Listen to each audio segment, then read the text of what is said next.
السلام علیکم ورحمۃ اللہ وبرکاتہ۔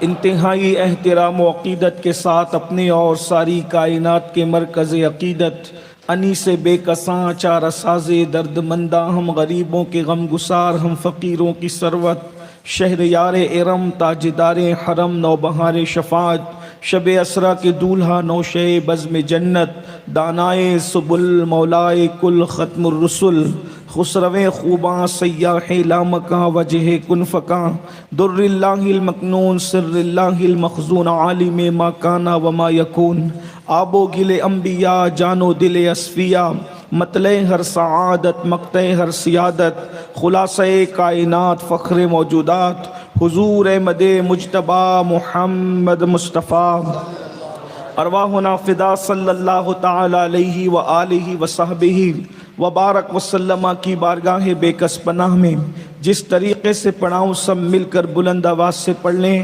الصلاۃ والسلام علیک یا رسول اللہ،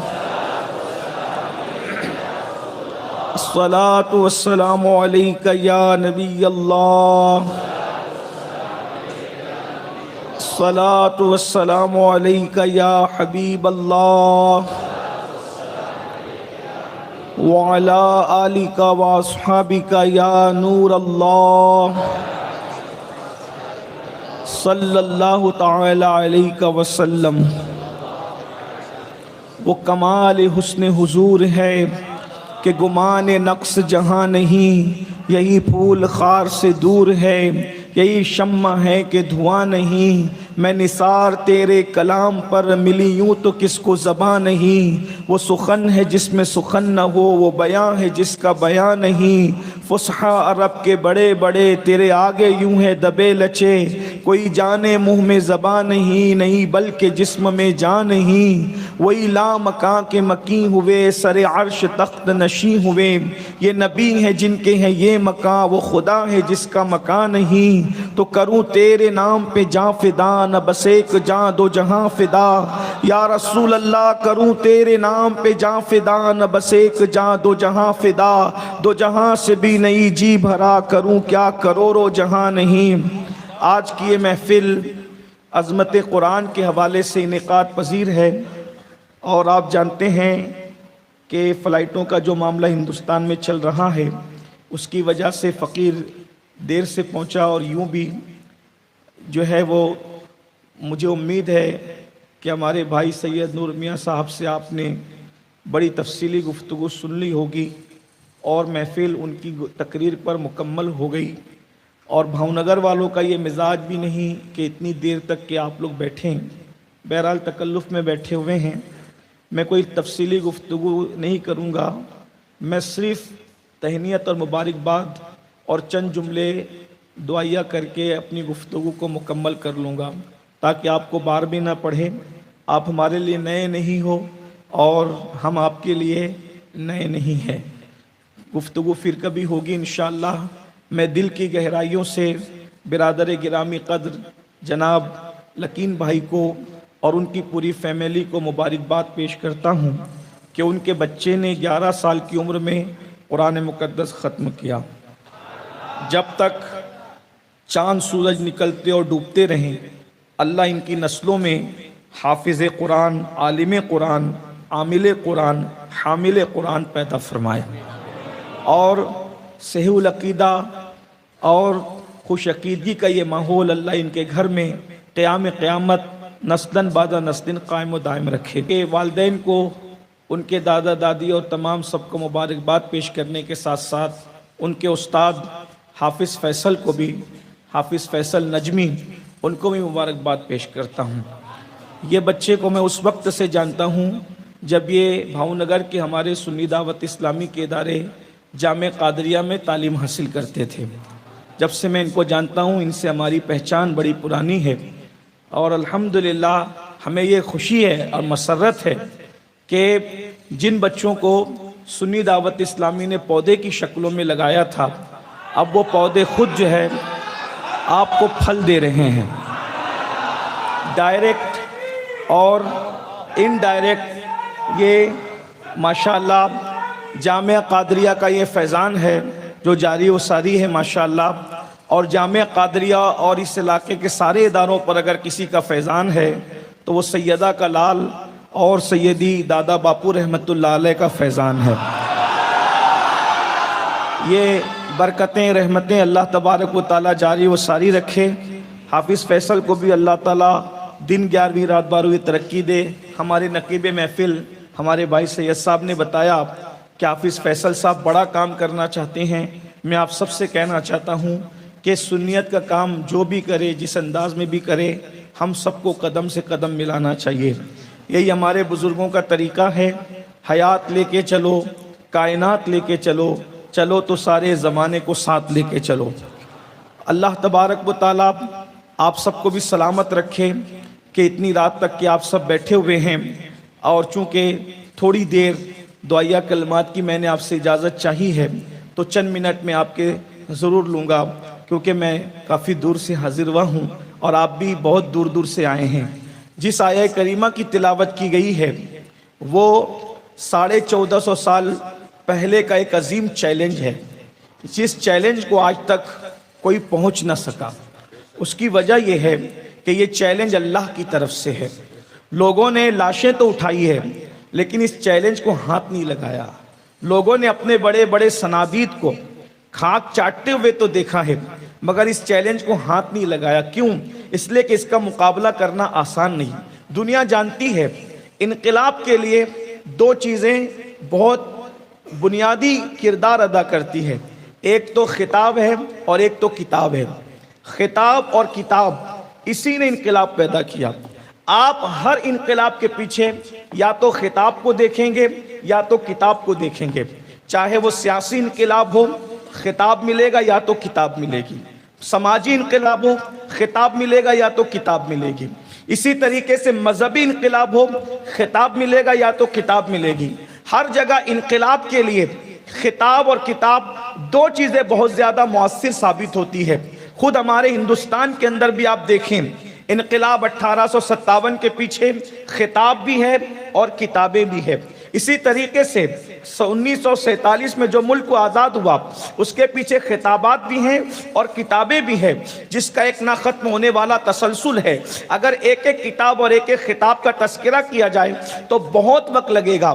آپ اس کو اگر سمجھ گئے ہیں کہ دنیا میں انقلاب کے لیے یا تو خطاب ہوتا ہے یا تو کتاب ہوتی ہے، اللہ تبارک و تعالیٰ نے اپنے محبوب صلی اللہ علیہ وآلہ وسلم کے سر پہ ختم نبوت کا تاج سجایا، اور اللہ رب العزت نے آفاقی نبی بنا کر، عالمین کے لیے نبی بنا کر، ساری کائنات کے لیے نبی بنا کر، تمام عالمین کے لیے نبی بنا کر، اور ایک عالمی انقلاب پیدا کرنے کے لیے جس ہستی کو بھیجا اس کو خطیب بنا کر خطاب کے لیے مصطفیٰ جان رحمت جیسی ہستی کا انتخاب کیا گیا، اور ان کے ہاتھ میں جو کتاب دی گئی وہ کتاب اللہ قرآن مقدس جیسی عظیم کتاب عطا کی گئی۔ اندازہ فرمائے اب وہ انقلاب کیوں نہ آتا؟ معمولی خطیب جب انقلاب پیدا کر سکتا ہے تو وہ خطیب جس نے 1,24,000 کم و بیش انبیاء کرام کے سامنے جب مسجد اقصی میں خطاب کیا تو سارے انبیاء کرام کہہ اٹھے اللہ اکبر، نہ ایسا چہرہ دیکھا ہے، نہ ایسی زبان سنی ہے، نہ ایسا خطاب سنا ہے۔ سارے انبیاء کرام کے خطبات کا نچوڑ جس نے اپنے چند جملوں کے اندر سمیٹ دیا وہ ذات مصطفیٰ جان رحمت کی ذات ہے۔ ایسا خطیب اس امت کو اللہ نے عطا فرمایا، ایسا قائد اس امت کو اللہ نے عطا فرمایا جس کی صورت خطاب تھی، جس کی سیرت خطاب تھی، جس کا چلنا خطاب تھا، جس کا بولنا خطاب تھا، جس کا اٹھنا خطاب تھا، جس کا بیٹھنا خطاب تھا، جس کی خطابت کو دیکھ کر کے عرب کے بڑے بڑے فصحاء کی کیفیت یہ ہوئی کہ بریلی کا قلندر اس کو 2 مصروں میں یوں بیان کرتا ہے کہ میں نثار تیرے کلام پر ملی یوں تو کس کو زبان نہیں، وہ سخن ہے جس میں سخن نہ ہو، وہ سخن ہے جس میں سخن نہ ہو، وہ سخن ہے جس میں سخن نہ ہو، وہ بیان ہے جس کا بیان نہیں۔ تو فصحاء عرب کے بڑے بڑے تیرے آگے یوں ہے دبے لچے، کوئی جانے منہ میں زبان نہیں، نہیں بلکہ جسم میں جان نہیں۔ ان کے خطاب، ان کی شخصیت شخصیت، ان کا انداز بیاں ایک الگ عنوان ہے، لیکن جو کتاب وہ لے کر کے آئے، اتر کر ہرا سے سوئے قوم آیا اور ایک نسخہ کیمیا ساتھ لایا۔ قرآن مقدس کیا ہے؟ اللہ کی کتاب ہے۔ اللہ اکبر! اللہ رب العزت نے آخری کتاب اس آخری امت کو عطا فرمائی۔ ہمارے نبی کے بعد کوئی نبی نہیں اور قرآن کے بعد کوئی کتاب نہیں۔ یہ کتاب کتنی خوبصورت ہے، چند ہزار آیتوں کا مجموعہ ہے، 6000 سے کچھ زائد آیتیں ہیں، لیکن اللہ اکبر کیا آیتیں ہیں! ہر ایک آیت کا دوسری آیت سے تعلق ہے۔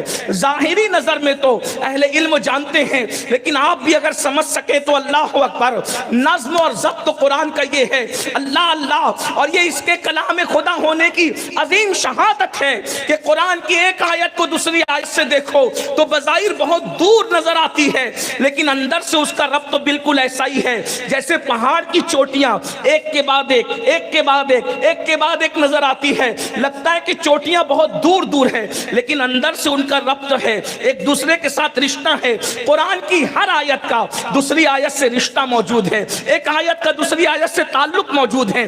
اس کے بعد اندازہ فرمائیں، اس قرآن کا انداز یہ ہے، فصاحت اور بلاغت کا عالم یہ ہے کہ قرآن جیسی کتاب آج سے پہلے دنیا میں کبھی نہیں دیکھی۔ ایک بہت بڑے مفکر نے کہا تھا، کلام یا تو نظم ہوتا ہے یا تو نثر ہوتا ہے۔ اس بات سمجھ میں آ رہی ہے؟ یا تو نظم ہوتا ہے یا تو نثر۔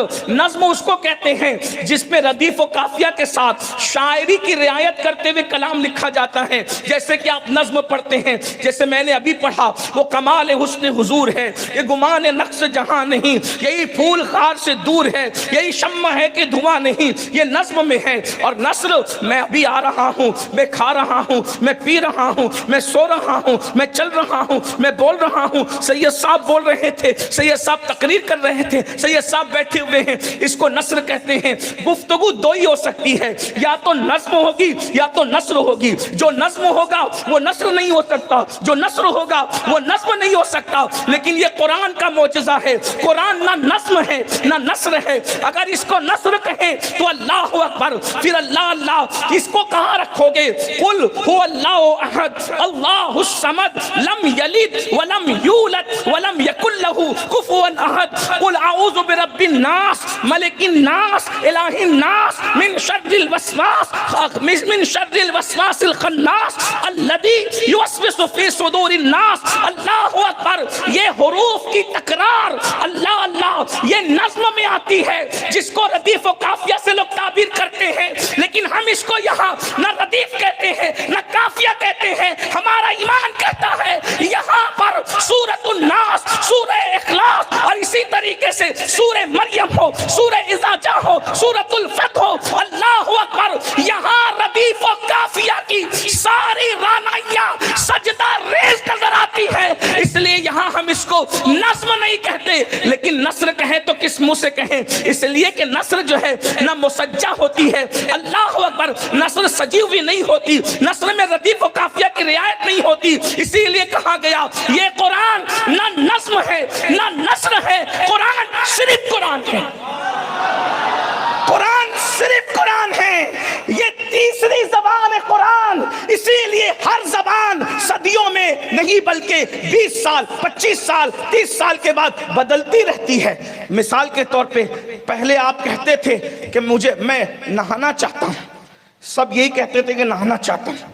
پھر کبھی آپ نے کہا یہی بھاؤ نگر میں غسل کرنا چاہتا ہوں، پھر آپ نے ہی کہا کہ میں فریش ہونا چاہتا ہوں، اور اب آپ کہتے ہیں میں شاور لینا چاہتا ہوں۔ آپ ہی تو تھے۔ ابھی ایک نسل نہیں گزری اور زبان اتنی بدل گئی، مگر یہ قرآن کا معجزہ ہے۔ اور جو زبان نہیں بدلتی وہ فرسودہ ہو جاتی ہے، وہ بوسیدہ ہو جاتی ہے، لیکن یہ قرآن کی زبان ہے۔ 1450 سال پہلے ابو بکر صدیق کو بھی دیوانہ بنا رہی تھی، اور آج کے صدیق اکبر کے غلاموں کو بھی دیوانہ بنا رہی ہے۔ 1450 سال پہلے عمر کو بھی مسلمان بنا رہی تھی، اور آج عمر کے غلاموں کو بھی اسلام پہ رہنے پہ مجبور کر رہی ہے۔ 1400 سال پہلے عثمان غنی کو قرآن پہ مرنے پہ مجبور کر رہی تھی، اور آج بھی قرآن کا حسن ذوالنورین کے غلاموں کو قربان ہونے کا درس دے رہا ہے۔ 1400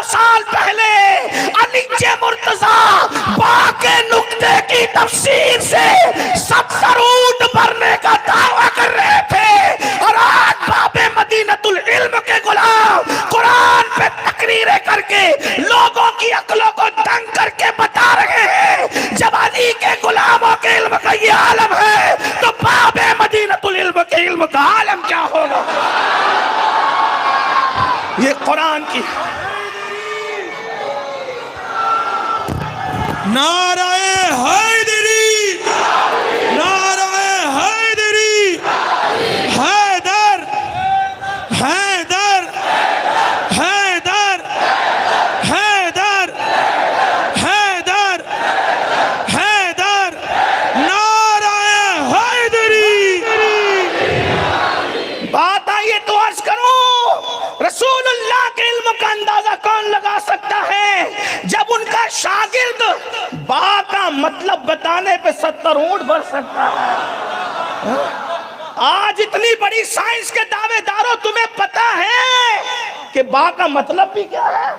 اور با کا مطلب تمہارا با نہ جان سکا، اور با کا مطلب تمہارا بابا نہ جان سکا، لیکن یہ نبی کا بھائی ہے جس کے لیے رسول اللہ نے کہا کہ سب الگ الگ درخت کی الگ الگ ٹہنی سے ہے، میں اور علی ایک درخت کی 2 ٹہنیوں کا نام ہے.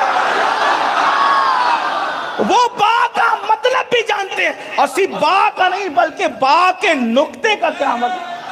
اب وہ بھائی 1-2 سطر میں تشریح کر دے تو بات بھی بڑی ہو. کسی کو پتا ہے نقطے کا مطلب کیا ہوتا ہے؟ اگر معلوم ہو تو ہماری معلومات میں بھی اضافہ کر دیا جائے. لوگ نبی کو امی کہہ کر ان پڑھ ہونے کا تانا دیتے ہیں. میں نے کہا جب نبی یہ امی کا نالائن سیدھا کرنے والا ایسا ہے، نبی یہ امی کی نالائن کو درست کرنے والا ایسا ہے، تو نبی یہ امی کے علم کا عالم کیا ہوگا. نبی کو امی رکھنے میں بھی یہ شان ہے. امی کا مطلب ان پڑھ نہیں ہوتا، ہر ایک کے لیے ترجمہ الگ کیا جاتا ہے، ورنہ یہ فن ہے اردو کا بھی عربی کا بھی زبانوں کا. عبارت دیکھ کے ترجمہ نہ کرو تو آدمی ٹھوکر کھاتا ہے. تو جب عبارت دیکھ کر ترجمہ نہ ہو تو ٹھوکر لگتی ہے، تو شخصیت دیکھ کر ترجمہ نہ ہو تو ٹھوکر نہ لگے گی. تو ذرا ہوشیار ہو کر کے ایسا امی کس لیے منت کشے استاد ہو، وہ امی ہے. امی کا مطلب دائرے خدا کا شاگرد، دائرے خدا کا شاگرد. ہر شاگرد کی سند ہوتی ہے علم کی. حضور کی بھی تو لوگ کہتے ہیں نا سند یافتہ ہے کہ نہیں، تو میں نے کہا سند اللہ بیان کر رہا ہے. ہاں، اور ان کی سند کیا ہے تو سنو. قرآن کہتا ہے الرحمن علم القرآن، الرحمن علم القرآن، خلق الانسان علمہ البیان. رحمان نے قرآن سکھایا کس کو؟ انسانیت کی جان محمد الرسول اللہ کو. سکھانے والا رحمان ہو، سیکھنے والا رحمت للعالمین ہو. کیا کیا سکھایا ہوگا، کیا کیا نہیں سکھایا ہوگا، تو خود کہتا ہے وَعَلَّمَكَ مَا لَمْ تَكُنْ تَعْلَمْ وَكَانَ فَضْلُ اللَّهِ عَلَيْكَ عَظِيمًا. محبوب آپ جو کچھ نہیں جانتے تھے ہم نے وہ آپ کو سب کچھ سکھا دیا. ایسا امی. اسی لیے حضور کسی کے پاس سیکھنے نہیں گئے. اس کی حکمت بھی یہ ہے، اس لیے کہ کل اگر زیان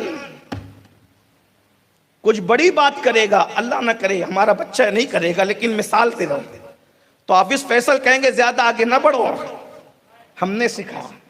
ہاں، حافظ فیصل اگر کچھ تھوڑی سی 2 قدم بڑی بات کریں گے تو ان کے جو استاد ہیں مولانا اشرف صاحب ہیں، ہمارے مولانا اسحاق صاحب ہیں، اور ہمارے حافظ محمد حسین صاحب ہمارے بڑے پرانے استاد.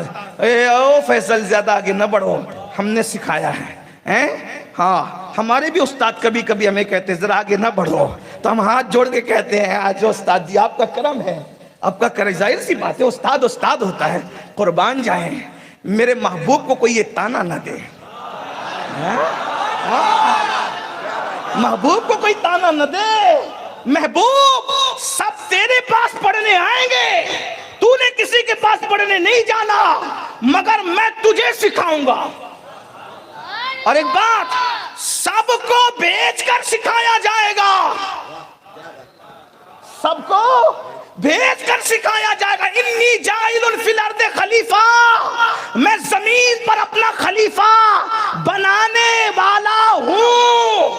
یعنی پہلے بناؤں گا, پہلے بھیجوں گا, پھر بناؤں گا. اپنا خلیفہ بنانے والا ہوں. پہلے وہ آئے گا پھر خلیفہ بنے گا, مطلب آنے کے بعد بنے گا. توجہ ہے؟ نہیں ہے, کوئی بات نہیں. 12 کے بعد یہی ہوتا ہے, کوئی مسئلہ نہیں ہے. ہاں توجہ ہے؟ ہاں ہاں بولتے ہو لیکن کوئی بات نہیں. میں ہر 2 جملے پہ سبحان اللہ. یہ کوئی مشاعرہ نہیں ہے کہ سمجھو تو بھی بولو, نہ سمجھو تو بھی بولو. یہ علم کی محفل ہے. انی جاعل فی الارض خلیفہ, زمین پر اپنا خلیفہ بنانے والا ہوں. پہلے بھیجوں گا پھر خلیفہ بناؤں گا. موسیٰ کو بھیجوں گا پھر بناؤں گا. داؤد کو بھیجوں گا پھر بناؤں گا. ایوب کو بھیجوں گا پھر بناؤں گا. سلیمان کو بھیجوں گا پھر بناؤں گا. یوسف کو بھیجوں گا پھر بناؤں گا. سب کو بناؤں گا زمین پہ لا کر, مگر محبوب وما ارسلناک الا رحمۃ للعالمین, تمہیں پہلے بناؤں گا پھر بھیجوں گا. نعرہ تکبیر. غیرت محبت یہ ہے کہ لوگ تمہیں بنتے بھی نہیں دیکھیں گے. غیرت محبت یہ ہے کہ لوگ تمہیں بنتے بھی نہیں دیکھیں گے. پہلے بناؤں گا پھر بھیجوں گا, پہلے سکھاؤں گا پھر بھیجوں گا, پہلے پڑھاؤں گا پھر بھیجوں گا. اور اتنا پڑھاؤں گا کہ بلبل سدرا بھی تیرے گھٹنوں سے گھٹنے لگا کر کے پوچھے گا مال اسلام یا رسول اللہ, اسلام کیا وہ بتائیں.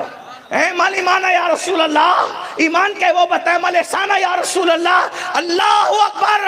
سدرا کا مکین بھی تیرے آگے گھٹنے ٹیک کر گھٹنے سے گھٹنے لگا کر تجھ سے سوال کرے گا. اندازہ فرمایا, ایسا امی. پھر مولوی کہتا ہے وہ تو امی تھے, اور تم پڑھے لکھے ہو گئے, وہ امی رہ گئے. معاذ اللہ, نادان و ظالم ہو.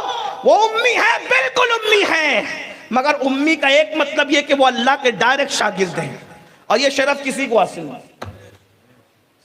سب ان کے شاگرد ہیں, وہ ڈائریکٹ اللہ کے شاگرد. اب ایک جملہ یہاں کہہ دوں, یہ بچے نے قرآن پڑھا, قرآن کی عظمت. اسی لیے جو بھی قرآن پڑھ لیتا ہے وہ ڈائریکٹ رسول اللہ کا شاگرد ہو جاتا ہے. ہاں, ان ڈائریکٹ رسول اللہ کا وہ شاگرد ہو جاتا ہے. کیسے؟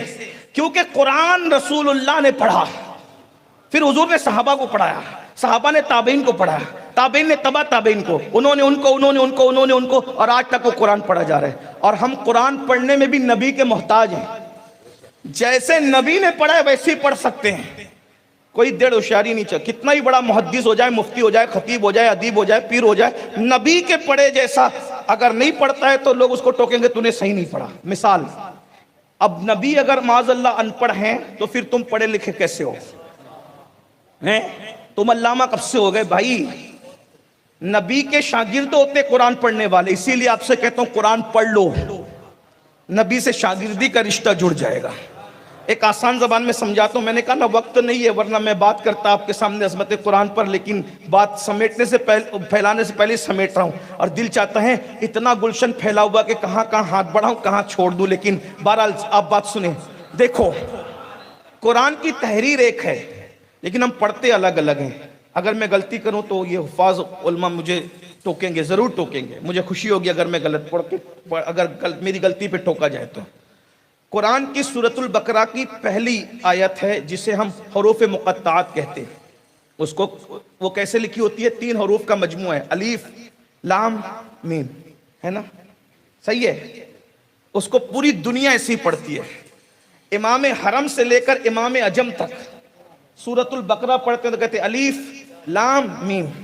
جو امی کہہ کر خدا کا استاد مراد لیتے ہیں وہ بھی الف لام میم ہی پڑھتے ہیں, اور جو امی کہہ کے ان پڑھ ہونے کا تانا دیتے ہیں وہ بھی الف لام میم ہی پڑھتے ہیں. لیکن پہلے پارے میں الف لام میم ایسی شکل میں لکھا ہے, آخری پارے میں بھی الف لام میم اسی شکل میں لکھا ہے. سورہ فیل کے اندر الف لام میم, مگر کوئی اس کو الف لام میم نہیں پڑھتا, اس کو کیا پڑھتا ہے؟ علم. بس اتنی بات ہے. توجہ ہے آپ کی؟ ہاں, لکھا یہ بھی الف لام میم ہے. سن لے, سمجھ لے بھائی, لکھا یہ بھی الف لام میم ہے. سورہ فیل کے اندر, سورۃ البقرہ میں بھی الف لام میم ہے، ابابیل والی سورت میں بھی الف لام میم ہے، گائے والی سورت میں بھی الف لام میم ہے، لیکن کوئی مجتہد یہاں اجتہاد نہیں کرتا کہ لکھا ہوا تو یہ بھی 3 حروف ہیں، لکھا ہوئے تو یہ بھی 3 حروف ہیں، ادھر الف لام میم پڑھتے ہو تو ادھر کیوں نہیں پڑھ سکتے، اور ادھر علم پڑھتے ہو تو ادھر علم کیوں نہیں پڑھ سکتے؟ 73 فرقے ہونے کے بعد بھی اتفاق اس پر ہے کہ وہاں الف لام میم ہی پڑھا جائے گا اور یہاں علم ترا ہی پڑھا جائے گا۔ آخر اتنے اختلاف کے بعد یہاں پڑھنے میں اتحاد کیوں ہے؟ اس لیے کہ پڑھانے والا ایک ہے، پڑھانے والا ہے کہ محمد الرسول اللہ، وہاں انہوں نے الف لام میم پڑھ دیا تو وہ الف لام میم ہو گیا، اور اس کے بعد یہاں علم ترا پڑھ دیا تو یہاں علم ترا ہو گیا۔ پتا چلا کہ ساری امت اگر قرآن پڑھتی ہے تو انڈائریکٹ اس کو مصطفیٰ جان رحمت کا شاگرد ہونے کا شرف حاصل ہو جاتا ہے۔ اور یہ کتنا بڑا شرف ہے، یہ چھوٹا موٹا شرف نہیں ہے، یہ بہت بڑا شرف ہے، یہ شرف بڑا شرف ہے، تیرا رخ میری طرف ہے، کتنا بڑا شرف ہے۔ تو میں عرض یہ کر رہا تھا میرے بھائیوں، توجہ فرمائیں، تو قرآن مقدس اللہ اکبر رحمان نے سکھایا، تو حضور کے امی ہونے میں یہ شان ہے کہ محبوب آپ کسی کے پاس پڑھنے نہیں جائیں گے، لیکن پڑھنے نہیں جائیں گے مگر قرآن پڑھ کے سنائیں گے، اور جب قرآن پڑھو گے تو اولاد یوسف کو واقعہ یوسف ایسا یاد نہیں ہوگا جیسا آپ پڑھ کے سناؤ گے۔ یہ معجزہ ہے حضور کا۔ آپ اندازہ فرمائے قرآن کے کلام الہی ہونے کی ایک دلیل یہ بھی ہے کہ قرآن جب واقعہ بیان کرتا ہے تو ان کے گھر والوں کو وہ واقعہ ویسا یاد نہیں رہتا جیسا قرآن بیان کرتا ہے۔ حضور کسی راہب کے پاس نہیں گئے، حضور کسی استاد کے پاس نہیں گئے، حضور کسی قصہ گو کے پاس نہیں گئے، حضور کسی علم والے کے ساتھ نہیں رہے، حضور جو ہے وہ امیین کے درمیان، ان پڑھوں کے درمیان رہے، لیکن حضور علیہ السلام جب احسن القصص بیان کرتے ہیں تو اتنا واقعہ بھی حضور علیہ السلام بیان کر دیتے اللہ کے نازل کرنے سے کہ حضرت بنیامین کو حضرت یوسف نے کہا کیا کہ تو میرا بھائی ہے، میرے ساتھ کھانا کھائے گا، دونوں روئے، یہ بھی قرآن بیان کرتا ہے۔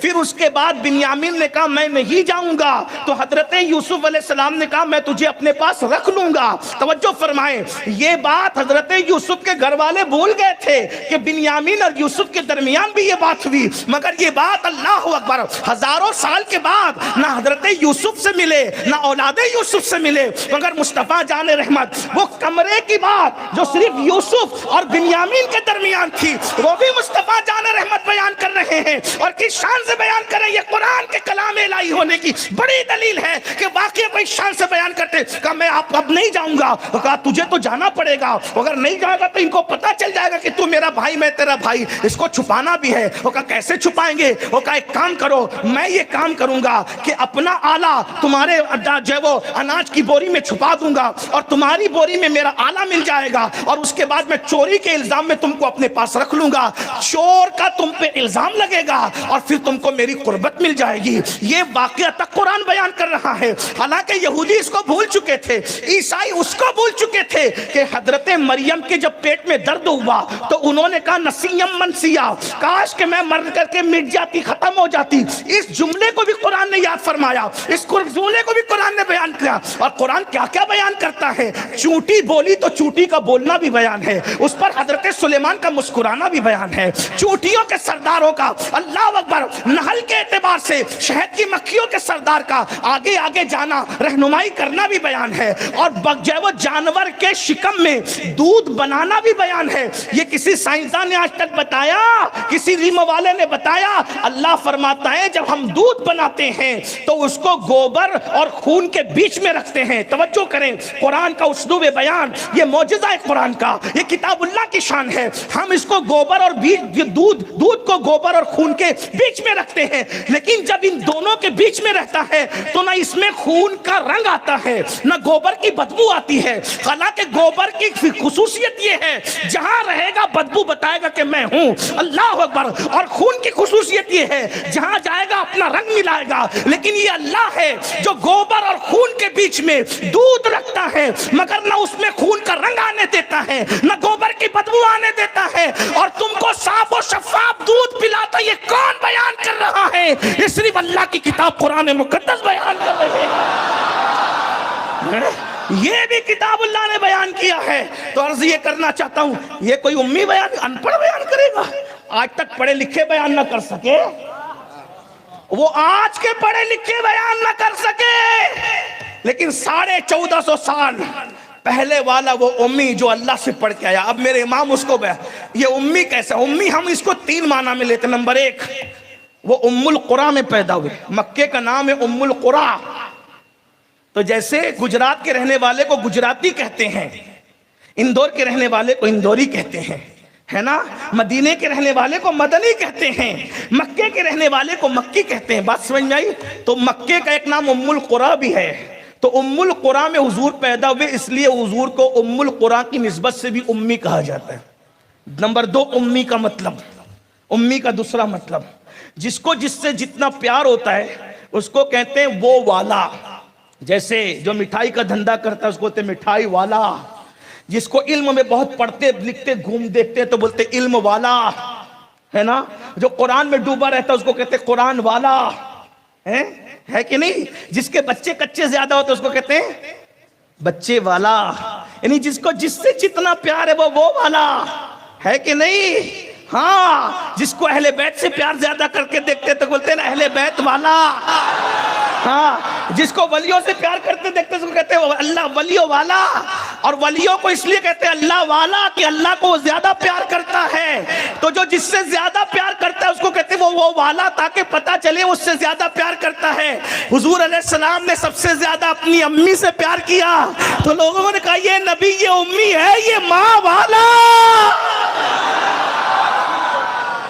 یہ نبی امی ماں والا، یہ امی والا، یہ نبی امی ماں والا، اس لیے کہ حضور علیہ السلام نے بار بار کہا میری امی، میری امی، کاش میری امی حیات ہوتی تو مجھے دیکھتی، کاش میری ماں حیات ہوتی تو مجھے دیکھتی۔ کئی مقام پہ حضور نے کہا اگر وقت ہوتا تو میں اس کو بھی پڑھتا، کتنی مرتبہ کہا، کیسے کہا، کس پوزیشن میں کہا، لیکن بہرحال اس کا موقع نہیں، میں کئی جگہ پر اس کو پڑھ بھی چکا ہوں۔ امی کا ایک مطلب ہوتا ہے ماں والا، ایک معنی امی کا یہ ہوتا ہے بغیر کسی کے پڑھائے اللہ سے پڑھنے والا۔ ہاں، اب اس پر میرے امام اس تیسرے معنی کی طرف اشارہ کرتے ہیں۔ اب اللہ سے کیسے پڑھا؟ تو میں نے 2 آیتیں پیش کر دی، اور تیسری آیت میں وہ تو 5 آیت، اقرا بسم ربک الذی خلق خلق الانسان من علق، ہے نا، یہ جو 5 ابتدائی آیتیں ہیں، اللہ تعالیٰ نے آخر میں اس 5ویں آیت میں کیا فرمایا؟ علم الانسان ما لم یعلم، بے شک اللہ نے انسان کو نہیں، اللہ نے الانسان کو، ہے نا، علمہ، علمہ الانسان، علمہ الانسان۔ آپ تو شیخ الحدیث بن گئے ملا جی، ابھی تک کہ آپ کو منہاج العربیہ کے قواعد نہیں آئے؟ یہ تو پہلے دن پڑھاتے ہیں نا کہ انسان الگ ہے، الانسان الگ ہے، کتاب الگ ہے، الکتاب الگ ہے، قلم الگ ہے، القلم الگ ہے، تو یہ انسان نہیں ہے، الانسان ہے، علمہ الانسان، اس لیے کہ وہ الانسان کو ہی نظر آتا ہے، انسان کو تو کبھی نظر بھی نہیں آیا۔ ارے سیکھنے کے لیے نظر بھی تو آئے، جس کو نظر نہیں آتا اس کو سکھایا کیسے؟ جس کے تصور میں نہیں آتا اس کو سکھایا کیسے؟ جس کے تخیل میں نہیں آیا اس کو سکھایا کیسے؟ بتائیے، آپ کو سکھایا، کب سکھایا وہ بتاؤ؟ آپ کے ابا کو سکھایا، آپ کے ارے وہ نظر نہیں آیا تو سکھایا کیسے؟ بتاؤ، تو پھر سکھایا کس کو؟ وہ کہا علمہ الانسان، ہم نے الانسان کو سکھایا، یعنی ہر انسان کو نہیں، الانسان کو سکھایا۔ تو یہ الانسان کون ہے؟ تو الانسان اسی کو کہتے ہیں جسے دنیا محمد الرسول اللہ کہتی ہے۔ ہم نے الانسان کو، اب جملہ سمجھ لے، ہم نے الانسان کو سکھایا اور اس الانسان نے ہر انسان کو سکھایا۔ اسی لیے اقبال کہنے لگے عبد دیگر عبدہ چیزیں دیگر، ای سراپا منتظر او منتظر، عبد ہیں اور وہ عبدہ ہیں، عبد اور عبد کا فرق یہ ہے، عبد الگ ہے، عبدہ الگ ہے، انسان الگ ہے، الانسان الگ ہے، عبد الگ ہے، عبدہ الگ ہے، انسان الگ ہے، الانسان الگ ہے۔ اقبال کے سمجھ میں آ گیا کیونکہ کہ اس کے پاس عشق تھا. کہنے لگا عبد دیگر عبد ہو چیزیں دیگر ای سراپا منتظر او منتظر. عبد الگ ہے عبد ہو الگ ہے. عبد انتظار کرتا ہے عبد ہو کا انتظار کیا جاتا ہے. عبد فرشتے کو دیکھ لے تو آنکھ بند کرنا بھول جاتا ہے, پھر کسی کو نہیں دیکھ پاتا. مرنے سے پہلے فرشتے دکھتے ہیں کہ نہیں دکھتے؟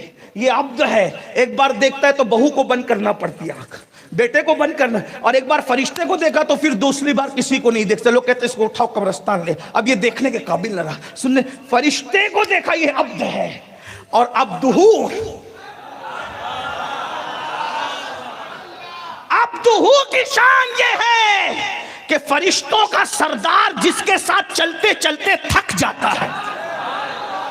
عبدہو فرشتے کے سردار کو تھکا دیتا ہے, اس کو عبدہو کہتے ہیں. اور پھر بریلی کا قلندر اس فلسفے کو یوں بیان کرتا ہے, تھکے تھے روح الامی کے بازو, کہاں وہ دامن کہاں وہ پہلو, رکاب چھوٹی امید ٹوٹی نگاہ حسرت کے ولولے تھے. تو میں بات ختم کرتے کرتے عرض کیا کر رہا ہوں, حضور امی ہیں, لیکن امی ہو کر حضور نے قرآن پڑھا کیونکہ وہ اللہ کا کتاب ہے. اب اللہ کی کتاب ہے تو اس کی شان دیکھیے. نمبر ایک, یہ کتاب سیاست کی کتاب نہیں ہے, لیکن سیاسی علوم بھی یہی کتاب بیان کر رہی ہے. یہ کتاب تجارت کی کتاب نہیں ہے, تجارت کے مسائل بھی یہ کتاب بیان کر رہی ہے. یہ کتاب خطابت کی کتاب نہیں ہے, خطابت کے اسلوب بھی یہی کتاب عطا کر رہی ہے. یہ کتاب گل و بلبل کے عنوان کی کتاب نہیں ہے, لیکن گل و بلبل کا تذکرہ بھی یہ کتاب کر رہی ہے. شفق کا جمال یہی کتاب بیان کر رہی ہے. افق کی سرخیاں یہ کتاب بیان کر رہی ہے. سمندر پر کشتیاں کس شان سے چلتی ہے یہ کتاب بیان کر رہی ہے. پودا کس طریقے سے زمین پھاڑ کر نکلتا ہے یہ کتاب بیان کر رہی ہے. مرغی کا چوزا انڈے میں کیسے نکلتا ہے انڈے سے یہ کتاب بیان کر رہی ہے. یہ کتاب بیان کر رہی ہے کہ بارش کیسے ہوتی ہے, یہ کتاب بیان کر رہی ہے. آسمان کتنے ہیں یہ کتاب بیان کر رہی ہے. زمین کتنی ہے یہ کتاب بیان کر رہی ہے. کہ ماں کے پیٹ میں بچے کی صورت کون بناتا ہے اور کس شان سے بناتا ہے. جاؤ, تمہاری سائنس چپ ہے اس پر, ہم چیلنج کرتے ہیں.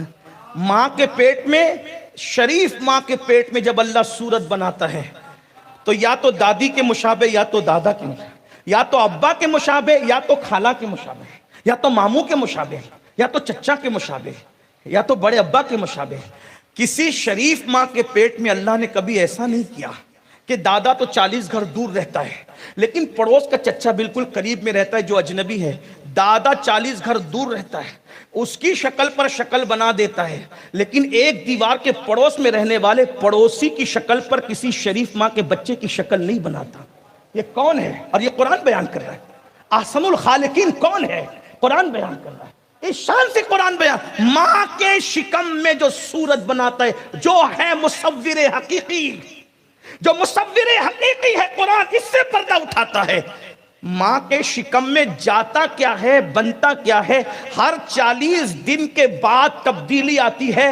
یہ 1450 سال پہلے صرف قرآن نے بتایا, قرآن سے پہلے کسی نے نہیں بتایا. بچے کی شکل ہر 40 دن کے بعد چینج ہوتی ہے, اور کس شکل میں ہوتی ہے وہ بھی قرآن بیان کرتا ہے. اللہ اکبر, علقہ ہے, مدغہ ہے, اس کے بعد کی ساری ترتیب, اور بعد میں پھر کہہ دیا کہ اللہ جانے. جب اللہ جانے کہہ دیا تو آگے کوئی شکل بیان کر سکا نہیں. تو قرآن سائنس بھی بیان کر رہا ہے, قرآن جغرافی بھی بیان کر رہا ہے, قرآن سیاست بھی بیان کر رہا ہے, قرآن سماج بھی بیان کر رہا ہے, قرآن میاں بیوی کے حقوق بھی بیان کر رہا ہے. اور بڑی بات, قرآن ماضی بھی بیان کر رہا ہے. ماضی مطلب گزرا ہوا زمانہ, اور گزرا ہوا زمانہ جب قرآن بیان کرتا ہے تو اس میں ایک رتی برابر غلطی نہیں کر سکتا. بھائی یہودیوں کو, عیسائیوں کو مسلمانوں سے جھگڑنے کی کیا ضرورت تھی؟ آ کے کھڑے ہو جاتے, کہتے قصہ یوسف غلط ہے, کھڑے ہو جاتے نا, قصہ یوسف غلط ہے, کھڑے ہو جاتے, قصہ عیسیٰ غلط ہے, کھڑے ہو جاتے, قصہ موسیٰ. 72 جگہ پر حضرت موسیٰ علیہ السلام کا ذکر کیا قرآن نے. آ کے کھڑے ہوتے یہودی, آج تک کوئی کھڑا ہوا نہیں. نبی یہ امی نے بیان کیا, اپنی طرف سے نہیں کیا, اللہ نے نازل کیا. اور ایک بات بتاؤں, 72 بار ذکر موسیٰ آیا. قرآن پڑھنے والوں سے پوچھو, ایک بار بھی پڑھنے میں بوریت نہیں ہوتی کہ یار 72 بار ذکر موسیٰ آ گیا. 7 بار مولوی تقریر کرتا ہے تو 7ویں بار لوگ نہیں آتے, بولے مقرر بدلو, بہت سن چکے. تھکے بھی اور پکے بھی، مولوی کی تقریر 7 بار کوئی نہیں سنتا ہے، بتائے نا صحیح؟ اور وہ اللہ کروڑوں مرتبہ سورہ فاتحہ، بلکہ کروڑوں لوگ سورہ فاتحہ، کروڑوں لوگ سورہ فاتحہ ہر نماز میں، ہر رکعت میں، ہر نماز میں، ہر رکعت میں کروڑوں لوگ، عرب سے لے کر عجم تک 250 کروڑ مسلمان ہیں۔ 250 کروڑ کے اندر اگر 100 کروڑ نماز پڑھتے ہو تو 100 کروڑ لوگ ہر رکعت میں سورہ فاتحہ پڑھتے۔ کبھی سنا یار بدلو یار، اس کے علاوہ کوئی لاؤ؟ کسی نے کہا 7 مرتبہ مولوی کی تقریر سے اکتاتے ہیں، یہ مولا کا کلام نہیں ہے تو پھر اور کیا ہے؟ جتنا پڑھتے جاتے ہیں اتنی لذت بڑھتی جاتی ہے۔ اور یہ تو سورہ فاتحہ، اور سورہ فاتحہ کے بارے میں آیا، اس ایک سورہ فاتحہ سے حضرت علی خواص کہتے ہیں ایک سورہ فاتحہ میں مجھے 1,60,909 علوم سیکھنے کو ملے۔ 7 آیتوں میں علی خواص نے 1,60,909 علوم سیکھے۔ جب 7 آیتوں کے علوم کا یہ عالم ہے تو 6,666 آیتوں کے علوم کا کیا عالم ہوگا؟ اور جب علی خواص اتنا سیکھتا ہے تو جو اخص الخواص مصطفیٰ جان رحمت ہے ان کے علوم و معارف کا عالم کیا ہوگا؟ ایک اور بات قرآن کی عظمت پر عرض کروں، اگر تقریر میں ایک جملہ بار بار ریپیٹ کرو، ریپیٹ اچھا لگتا ہے، زیادہ ریپیٹ اچھا، کان کو بہت بور لگتا ہے، کتنا بھی اچھا کلام ہو، ایک جملے کو ایک مقرری، جیسے کبھی کبھی میں کسی کا مذاق نہیں اڑا رہا ہوں، سمجھانے کوئی ٹارگیٹ بھی نہیں، اللہ جانتا ہے میری نیت کو، آپ اپنے اوپر مت لینا۔ کبھی کبھی کوئی نعت پڑھتا ہے نا، وہ شروع کرتا ہے ان کی مہک نے دل کے گنچے کھلا دیے 17 بار، تو ایک دوسرے کو اسٹیج والے ٹھمکی آتے ہیں، آگے کا مصرع یاد نہیں آ رہا ہے کیا؟ حد ہوتی ہے تکرار کی۔ ایک مذاق نہیں اڑا رہا ہوں، سمجھانا چاہتا ہوں، سمجھ میں گئے آپ؟ حالانکہ کلام کیا ہے؟ ان کی مہک نے دل کے گنچے کھلا۔ مجھ جیسے طالب علم کو اگر آپ وقت دیں کوئی بڑائی نہیں، غوث پاک کا خزانہ بہت بڑا، اگر آپ ابھی بیٹھے تو ان کی مہک نے دل کے گنچے کھلا دیے۔ انشاءاللہ فجر تک گفتگو کر سکتے، بڑی ذات اللہ، بڑی بات اللہ کی، سبحانک لا علم لنا الا ما علمتنا انک انت العلیم الحکیم۔ واللہ العظیم کہہ رہا ہوں، میں کوئی چیلنج نہیں کر رہا ہوں، لیکن کچھ سمجھانا اس لیے کہہ رہا ہوں، ورنہ ہم بڑی بات بول، ہم تو کچھ بھی نہیں ہے، بس غوث پاک کی چوکھٹ کے سگوں کے سگے۔ اپنا تعارف یہ ہے، بس صدق و صفا گشت بیچارہ جامی، غلام غلامان آل محمد۔ بہت خوبصورت کلام ہے، لیکن آپ کتنا بھی خوبصورت کلام جب 17 مرتبہ 18 مرتبہ 10 بار کریں، آگے پڑھو یار، یہ ہوگا۔ انسان کی فطرت ہے، انسان بہت زیادہ ریپیٹ کو پسند نہیں کرتا، انسان جدید کی طرف ہر وقت اس کو جدید چاہیے۔ اسی لیے عربی کا مقولہ بھی ہے کہ ہر نئی چیز لذیذ ہوتی ہے، ٹیسٹی ہوتی ہے، نئی چیز ہے، ہر چیز نئی چیز اچھی لگتی ہے۔ مگر اب قرآن کو دیکھیں، ایک سورت ہے قرآن میں جسے عروس القرآن کہتے ہیں، قرآن کی سورتوں کے بھی نام ہیں، قرآن کی ایک سورت ہے جس کو عروس القرآن کہتے ہیں، یعنی قرآن کی سورتوں میں دلہن، وہ عروس القرآن ہے۔ کوئی قلب قرآن ہے، کوئی تہائی قرآن ہے، ایک سورت ہے جس کو عروس القرآن کہتے ہیں، دلہنیں، سورتوں میں دلہن، وہ عروس القرآن کو سورۃ الرحمن کہتے ہیں۔ اب سمجھنا، ہر جگہ تکرار کان پہ بار لگتی ہے، قرآن کا معجزہ ہے، جب جب آتا ہے فَبِأَيِّ آلَاءِ رَبِّكُمَا تُكَذِّبَانِ، جب آتا ہے فَبِأَيِّ آلَاءِ رَبِّكُمَا تُكَذِّبَانِ، آنکھوں میں آنسو جاری ہو جاتے، ایک نئی لذت آتی، ایک نئی لذت آتی، ایک نئی لذت آتی ہے. یعنی انسان کا کلام ریپیٹ کرو تو بوریت لگتی ہے، اور رحمان کا کلام دہراتے جاؤ تو ایسے لگتا ہے جیسے مشک کو جتنا رگڑتے جاؤ اس کی خوشبو بڑھتی چلی جاتی. کسی نے کہا، ارے کسی نے کہا بہت لمبی ہو گئی، اگر یہ اتنی مرتبہ پڑھنے کی بجائے ایک ہی مرتبہ کر دینا فَبِأَيِّ آلَاءِ رَبِّكَ تو بھی بات پھر، لیکن نہ کہا نہیں یہ پڑھتے جاؤ، ایمان کی لذت بڑھتی جائے گی. ایمان کی تو قرآن قصص بیان کرتا ہے تو بھی اس میں غلطی نہیں کرتا کیونکہ رحمان کا کلام. نمبر ایک. نمبر دو، جب قرآن پیشین گوئی کرتا ہے تو وہ ہو بہو صحیح ثابت ہوتی. جیسے 3 پیشین گوئیاں تو مکے والوں نے اپنی آنکھ سے دیکھا. نمبر 1، اللہ نے فرمایا محبوب جب یہ تمہیں مکے سے نکال دیں گے تو نکالنے والے زندہ نہیں بچیں گے زیادہ دن. اگر یہ تمہیں مکے سے نکالیں گے، توجہ انداز دے کے دھمکی کا انداز، کیا محبوب کے دشمنوں کو، لوگ کہتے ہیں محبوب کے دشمنوں کو کچھ نہ کہا کرو، اپنی اپنی بات کرو. میں نے کہا یہ سنت الہیہ ہے، ہم زنانہ محبت کے قائل نہیں ہیں. اے محبوب کی محبت کی بات آئے گی تو پھر بات یہ ہوگی. اللہ نے کہا محبوب جب یہ مکے کے گنڈے تجھے مکے سے نکالیں گے، یہ تجھ سے مکہ چھڑوائیں گے، میں ان کو دنیا چھڑوا دوں گا. یہ پیشین گوئی تھی قرآن کی، اور دنیا نے دیکھا انہوں نے محبوب کو مکے سے نکالا. 10 سال تک بھی نکالنے والوں میں سے کوئی زندہ نہ بچا. یا تو مومن ہو گئے، مسلمان ہو گئے تائب ہو کر، یا پھر بدر کے اندر ٹکڑے ہو کر کنویں میں بھر گئے، یا پھر فتح مکہ کے دن ان کا قصہ تمام ہو گیا. یہ قرآن کی پیشین گوئی. پھر اس کے بعد روم مغلوب